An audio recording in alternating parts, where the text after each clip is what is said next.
¿Qué ocurre cuando la guerra parece congelarse, pero la naturaleza sigue peleando sin descanso, sin tregua y sin piedad? Esta no es solo una pregunta hipotética, sino una advertencia para quienes creen que el conflicto solo se libra entre humanos, entre máquinas, o entre bandos que se ven y se odian. Hay guerras que se deciden en silencio, y sus verdaderos vencedores y derrotados no siempre llevan uniforme. Imagina un frente de batalla que ha permanecido inmóvil durante más de 8 meses.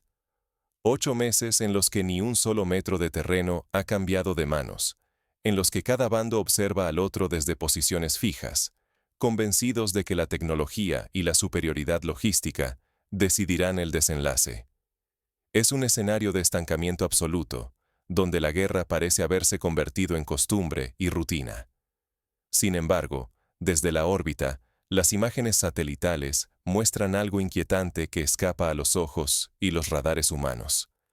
La Tierra se ve como si respirara, se retuerce, se abulta en franjas y manchas irregulares. Los expertos militares, acostumbrados a buscar patrones de movimiento de tropas o señales de artillería, se inquietan sin entender. No es el enemigo humano quien agita el suelo. Aquí, el adversario no lleva uniforme ni dispara proyectiles. No es una máquina teledirigida ni una bomba de precisión. Es una invasión silenciosa de vida biológica, liberada sin querer por errores humanos y por la arrogancia de quienes creyeron que podían dominarlo todo con mapas y drones. Son cientos de millones de criaturas diminutas, roedores, insectos, bacterias, hongos. Su avance no se reporta en los partes oficiales, pero en la realidad son imparables y letales. Los soldados, equipados con tecnología de última generación y la mejor logística que el dinero y la industria pueden proveer, se sienten invulnerables. Llevan chalecos antibalas, dispositivos de visión nocturna, sensores térmicos y hasta exoesqueletos para cargar peso. Pero la naturaleza solo necesita una grieta, un error, una omisión. Ignorar lo invisible, subestimar lo pequeño, puede costar mucho más que una derrota. Puedes perderlo todo, hasta aquello que creías controlar por completo. Así comienza el relato de un colapso anunciado. Una lección brutal en la que la biología expone, sin piedad, todas las debilidades de la tecnología. Para entenderlo, debemos regresar al origen de este infierno biológico, donde los sistemas más avanzados resultan impotentes ante el enemigo más humilde y antiguo. La calma artificial del frente, esa rutina de reportes y turnos de guardia, pronto iba a romperse. Todo comenzó con señales sutiles, casi imperceptibles. Al principio, eran solo pequeñas molestias, un zumbido de moscas, un olor persistente, una sombra que se movía en la periferia. Nadie imaginó que aquello sería el prólogo de una tragedia mayor. Mientras los generales analizaban imágenes de drones, calculaban trayectorias de artillería y trazaban líneas sobre mapas digitales, la biología preparaba su propia ofensiva, invisible pero implacable. Esta era una lección que ya se había dado en conflictos anteriores, pero que había sido olvidada una vez más por la soberbia moderna. Pensemos, por ejemplo, en la Primera Guerra Mundial. Las trincheras de Flandes y Verdún se convirtieron en un infierno de ratas, piojos y enfermedades. Los soldados de ambos bandos, exhaustos por el barro y el frío, caían más a menudo víctimas de infecciones y plagas que de las balas enemigas. Los manuales de historia suelen centrarse en las grandes batallas, pero rara vez mencionan que la disentería, la fiebre tifoidea y la gangrena mataron a más hombres que las explosiones. Ahora, en este frente moderno, la historia se repite, pero con tecnología más avanzada y, paradójicamente, con errores aún más profundos. Después de más de 8 meses de posiciones fijas, las trincheras dejaron de ser un refugio y se convirtieron en cementerios saturados. El suelo, que debía ser una barrera de protección, mutó en un caldo de cultivo perfecto para la descomposición y la vida microscópica. Un clima inusualmente cálido, con temperaturas que rara vez bajaban de 5 grados centígrados, aceleró la putrefacción. La ausencia de un invierno real, de esas heladas que tradicionalmente frenan la proliferación de plagas, permitió que la vida siguiera su ciclo sin interrupción. Bajo la tierra húmeda, miles de toneladas de restos orgánicos, cuerpos y basura se pudrían sin control ni gestión. La gestión de cadáveres y residuos era casi inexistente. Cada baja sumaba una fosa improvisada o un cuerpo arrojado a un cráter olvidado. Así, el hedor de la muerte impregnó el aire y surgieron hábitats perfectos para roedores, insectos y patógenos. Las historias de soldados que se negaban a usar máscaras de gas, pero sí recurrían a vendajes empapados en alcohol para soportar el olor, se multiplicaron en todas las posiciones del frente. Los informes oficiales insistían en minimizar la crisis, hablando solo de dificultades logísticas. Pero la realidad era imposible de ocultar. El ambiente se volvió irrespirable, y el zumbido de insectos, junto al correteo de roedores, se mezcló con el miedo cotidiano. Era un recordatorio constante de que la guerra no solo la deciden los cañones, sino también las fuerzas invisibles a simple vista. Entre la obsesión tecnológica y la guerra de desgaste, se olvidaron los principios más básicos de la sanidad. Lo que parecía trivial, gestionar la muerte y los desechos, se volvió el talón de Aquiles del ejército. El descuido fue la llave que abrió la puerta al desastre invisible, uno que ni el arsenal más avanzado pudo contener. La primera señal de que algo iba terriblemente mal no llegó en un informe oficial, sino en el lenguaje corporal de los propios soldados. Sus cuerpos, y luego sus mentes, comenzaron a ceder ante un enemigo que nadie había previsto. Los médicos de campaña, acostumbrados a tratar heridas de metralla, se encontraron enfrentando afecciones que no figuraban en los manuales de medicina militar. El verdadero asedio no llegó con explosiones ni disparos, sino en oleadas invisibles. Millones de patas y dientes minúsculos.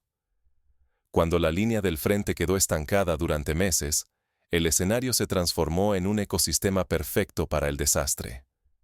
Montañas de provisiones y cuerpos abandonados cubrían la trinchera, y la naturaleza, paciente y letal, retomó el control.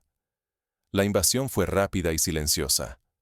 Una sola pareja de roedores puede generar más de 60 crías en el transcurso de una temporada.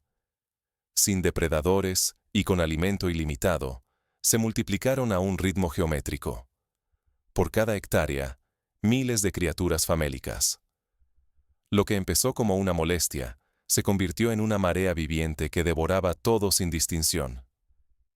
Para entender la magnitud del problema, pensemos en la aritmética simple de la catástrofe.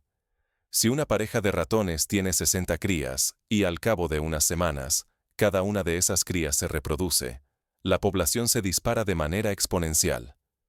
En cuestión de meses, un territorio que albergaba unos pocos centenares de roedores puede verse invadido por decenas de miles, y luego por millones. Es lo que los biólogos llaman una explosión demográfica, y en la historia de la humanidad ha causado hambrunas y epidemias, desde la peste negra en la Europa medieval hasta las plagas de langostas en África. Los primeros indicios pasaron desapercibidos. Pequeñas pérdidas de comida, suministros que menguaban demasiado rápido. En cuestión de días, los soldados descubrieron la magnitud del problema. Las raciones desaparecían antes de ser repartidas, devoradas en los almacenes. Botas, cinturones, mochilas, incluso cables y baterías, amanecían mordisqueados, inservibles. La tecnología militar, orgullo de la modernidad, cayó ante el avance de los incisivos. Los drones eran hallados con circuitos destrozados, los sistemas de comunicación quedaban mudos, las baterías se convertían en nidos tibios. Vigilancia, logística, energía, todo inutilizado por dientes y garras insaciables. El ejército, entrenado para resistir misiles, no tenía defensa frente a este enemigo diminuto. El verdadero golpe, sin embargo, fue psicológico. Las noches se convirtieron en un suplicio interminable. El sueño se volvió un privilegio peligroso. El zumbido de millones de patas y chillidos era constante. Los soldados debían turnarse para dormir, mientras uno vigilaba con una pala para espantar a las criaturas de los rostros dormidos de sus compañeros. Algunos despertaban con las orejas mordidas, otros con sangre en las mejillas. El miedo y la paranoia se propagaron como un incendio. El agotamiento mental arrasó la moral. Hubo quienes se autolesionaron solo para escapar de los refugios infestados. Muchos preferían dormir bajo la lluvia, a la intemperie, antes que regresar a los búnkeres convertidos en madrigueras. La disciplina se rompió. El control se evaporó. El pánico a los roedores superó cualquier temor al enemigo. El ecosistema, desbalanceado por la guerra, reaccionó en cadena. Los intentos de exterminio, veneno, trampas, fuego, solo agravaron el desastre. Los cuerpos de miles de roedores muertos atrajeron nuevas plagas. Los sobrevivientes se hicieron aún más audaces y resistentes. Sin depredadores naturales, bajo un clima anómalamente cálido, el frente se volvió un laboratorio de autodestrucción. La incapacidad de anticipar lo invisible transformó la fortaleza en una ratonera mortal. El ejército quedó aislado, vulnerable, destruido desde dentro por un enemigo que nunca figuró en los manuales de estrategia. En pocas semanas, el prestigio, el poder y el futuro de toda la guarnición colapsaron ante la marea biológica. El desastre no terminó allí. La plaga de roedores fue solo el preludio. Con la infraestructura arruinada y los cuerpos debilitados, surgió una amenaza aún más insidiosa: la enfermedad. Cuando ya no puedes confiar en tu cuerpo, ni dormir ni comer sin temor, el frente se desmorona desde el interior. Todo comenzó con pequeñas manchas de sangre en los vendajes y una fiebre que ningún remedio lograba bajar. Pronto, las trincheras se llenaron de soldados temblando de escalofríos, delirando entre epidemias imparables. Heridas menores se infectaban en cuestión de horas. Las hemorragias se propagaban, arrastrando incluso a quienes aún resistían el insomnio y el hambre. Para comprender la gravedad, recordemos la historia de la gripe española, que durante el año 1918 mató a más personas que todas las balas y bombas de la Gran Guerra. O la peste que devastó Atenas durante la Guerra del Peloponeso, cuando los combatientes, hacinados y mal alimentados, sucumbieron a una epidemia que ningún médico podía detener. La historia demuestra que el verdadero enemigo de los ejércitos es la enfermedad, y que la guerra es el mejor caldo de cultivo para las plagas. El sistema, incapaz de asumir la derrota, recurrió a la mentira. Los partes oficiales minimizaban la gravedad, mientras se prohibía hablar de la plaga. Los médicos recibieron órdenes de recetar placebos y tranquilizantes en vez de antibióticos o evacuaciones. Las bajas eran reportadas como incidentes aislados, nunca como el brote mortal que en realidad estaba hundiendo la guarnición. La desesperación llevó a soldados y voluntarios a medidas extremas. Algunos vertieron veneno en los depósitos de agua y comida, intentando frenar la invasión de roedores. Otros incendiaron almacenes enteros, creyendo eliminar así los focos de infección. Cada intento solo agravó la catástrofe. Agua contaminada, alimentos inutilizados y humo tóxico convirtieron los refugios en trampas mortales. El ciclo de autodestrucción se aceleró. El miedo al contagio llevó a envenenar pozos, racionar agua, quemar suministros esenciales. Nadie confiaba ya en la comida ni en el compañero de al lado. El sabotaje biológico se volvió la única forma de sentir que hacían algo, aunque supusiera acelerar la ruina de todos. Al final, la cadena de mando tomó la decisión más brutal: sacrificar unidades enteras, aislándolas y prohibiendo toda evacuación. Mejor perder un sector que arriesgar la propagación de la plaga al resto del frente. Así, los supervivientes quedaron sentenciados, convertidos en mártires anónimos de una guerra perdida contra la biología. Reputación, moral, fe en el mando y cohesión. Todo se desintegró bajo el peso de la enfermedad y el abandono. El frente dejó de existir como estructura organizada y se transformó en una multitud rota y aterrorizada, donde cada cual solo luchaba por sobrevivir una noche más. El desastre era irreversible. Ahora, solo quedaba enfrentar las consecuencias de la negación y el colapso. A veces, sobrevivir no depende de la fuerza, sino de la humildad ante aquello que no puedes controlar. En la historia de la humanidad, Las mayores catástrofes no han sido causadas por la fuerza bruta, sino por la ceguera colectiva ante lo invisible. La erupción del Vesubio, el desastre nuclear de Chernóbil, la pandemia de SIDA, todos fueron precedidos por señales ignoradas y arrogancia institucional. Esta historia deja una advertencia brutal. Cuando la negación y el cinismo reemplazan la prevención, toda estructura firma su propia sentencia de muerte.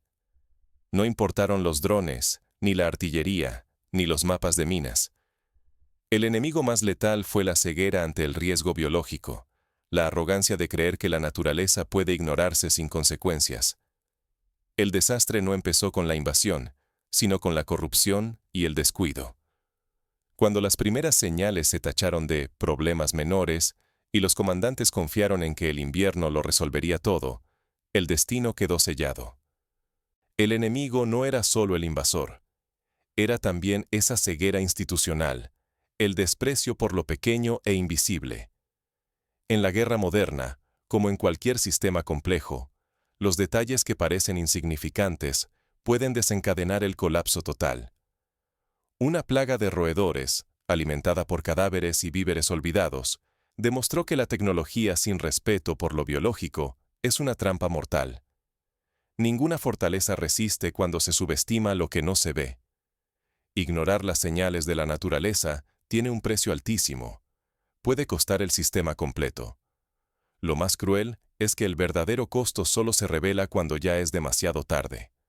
Fingir normalidad, encubrir el desastre con mentiras y órdenes rígidas, solo aceleró la caída. La lección es clara. El control absoluto es un espejismo. Sobrevivir exige humildad, vigilancia y respeto por las fuerzas invisibles que rigen todo sistema humano. La soberbia se paga en ruinas, reputación destruida y futuros que ya no existen. Así se cierra el círculo de la tragedia, dejando tras de sí una advertencia imposible de ignorar. Pero en medio de la devastación, ¿qué aprenderán los que logren sobrevivir para el futuro? El pasado no puede cambiarse, pero las heridas dejan cicatrices que tal vez adviertan a los que vienen después. ¿O volverá a repetirse la misma arrogancia, una y otra vez? Las ratas sobrevivieron. La verdadera pregunta es, ¿sobrevivirán nuestros sistemas a la próxima amenaza invisible? Lo que acabamos de presenciar no es solo un capítulo oscuro de la guerra, sino una advertencia urgente. Mientras el mundo observaba drones y explosivos, el colapso llegó de forma silenciosa. Una invasión biológica, incubada por la arrogancia y el descuido humanos. El enemigo no usó armas ni uniformes. Fueron millones de criaturas diminutas, alimentadas por cuerpos, restos y la basura ignorada. Cada omisión, cada señal biológica desatendida, fue un clavo más en el ataúd de la guarnición. La naturaleza no sigue órdenes ni respeta rangos. Cuando se la subestima, derrumba fortalezas en cuestión de semanas. Nada de esto era inevitable. Lo más inquietante es saber que la tragedia pudo evitarse. El sistema militar, supuestamente invulnerable, cayó porque ignoró lo invisible. Biología, ciclos ecológicos, salud pública.